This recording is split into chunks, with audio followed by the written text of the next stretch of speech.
नमस्कार, आप सभी का स्वागत है।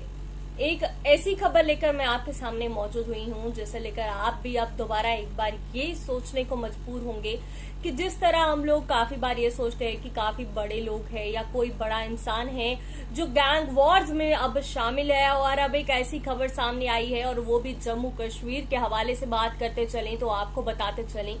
कि महज एक बीटेक का स्टूडेंट है जो इलीगल आर्म्स और एम्यूनिशन कई सारे गैंगस्टर्स को सप्लाई किया करता था। और वो भी आपको बताया कि जम्मू और सांबा के रीजन में ये ज्यादातर ये व्यक्ति जो है सक्रिय था और महज सेंट्रल यूनिवर्सिटी का बीटेक का स्टूडेंट था। तो ये एक बहुत ही बड़ी खबर है जिस वजह से काफी सारे लोगों को हम कहते हैं कि इनके द्वारा माइंड वॉश किया जाता है। ये जो टेररिस्ट हैं ये ही बताते चलें तो ये कई सारे बच्चों का जो माइंड है वॉश किया करते हैं। और अब उसी के चलते ये जो खबर सामने आई है हम सभी को दोबारा से ये सोचने पर मजबूर करती है कि क्या ऐसी चीजें हैं जिनके बहकावे में आकर एक स्टूडेंट जो कि सिर्फ अभी पढ़ाई कर रहा है वो इनके बहकावे में, इनके झांसे में आ जाया करते हैं। और रादर दैन अगर किसी ने पढ़ाई करनी हो उसके सिवाय ये जो इलीगल काम है इनमें जाकर जा रहे हैं और अपनी पढ़ाई तक को इससे सफर कर रहे हैं और साथ ही देशद्रोह का काम भी किया जा रहा है। तो आपको इस खबर के बारे में पूरे तरीके से बताते चलें तो आपको बताएं कि जम्मू कश्मीर पुलिस को एक बड़े ऑपरेशन के दौरान सेंट्रल यूनिवर्सिटी ऑफ जम्मू के एक जो बीटेक का स्टूडेंट है उसको गिरफ्तार किया गया है, जो कि एलिजिडली जम्मू और सांबा के जो एक्टिव गैंगस्टर्स है उन्हें इलीगली आर्म्स और एम्यूनिशन जो है सप्लाई किया करता था। और गिरफ्तार किए गए शख्स की पहचान कैफ अहमद के रूप में हुई है और जो कि शमी अहमद का बेटा है और जो बहरियन मस्जिद के पास साइवान बिहार के रहने वाले हैं। और काफी आपको बताते चलें कि कैफ जो है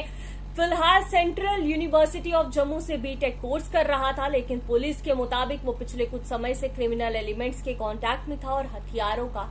सप्लाई चेन संभाल रहा था। तो यानी कि आप देख सकते हैं कि सिर्फ एक बीटेक का स्टूडेंट जो है ये गैंगस्टर्स के साथ सप्लाई चेन पूरी संभाल रहा है और जिसे पढ़ाई पर इस समय ध्यान देना चाहिए। हो सकता है कि कोई बड़ा कॉम्पिटिटिव एग्जाम तक वो क्रैक कर सकता है, लेकिन उसके बजाय उस व्यक्ति ने ये जो इलीगल काम है अपनाना जरूरी समझा। और ये मेंटालिटी किस तरह क्रिएट की जाती है, इन बच्चों का जो माइंड वॉश किस तरह किया जाता है, इसकी नजर आपको बताते चलें तो पेरेंट्स को भी जरूर रखनी चाहिए कि किनके साथ उनके बच्चे का आना जाना लगा रहता है कि जिसकी वजह से इस तरह की हरकतें आजकल के बच्चे जो है करने पर उतारू हो आए हैं। महज कुछ पैसों के लिए इन्हें लालच दिया जाता है, इनका ब्रेन वॉश किया जाता है और उसके बाद कुछ ऐसी हरकतें करने पर आज का युवा उतारू हो आया है। और वहीं आपको बताएं पुलिस को कुछ दिनों से जो इनपुट्स मिल रहे थे कि जम्मू और सांबा के जो रीजन में कुछ गैंगस्टर्स हैं उनके पास कुछ नए इलीगल वेपन्स आ रहे हैं। इंटेलिजेंस और टेक्निकल सर्विलेंस के जरिए जब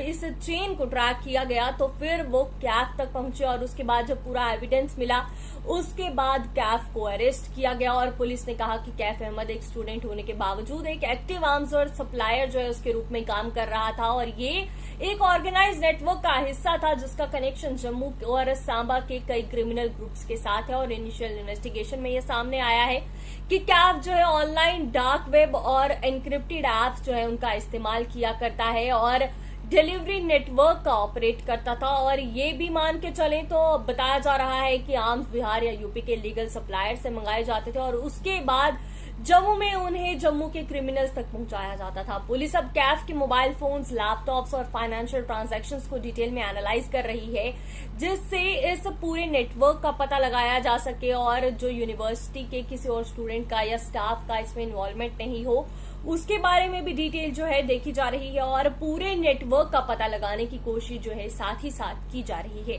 तो ऐसे किसी जो काम में ना उलझे और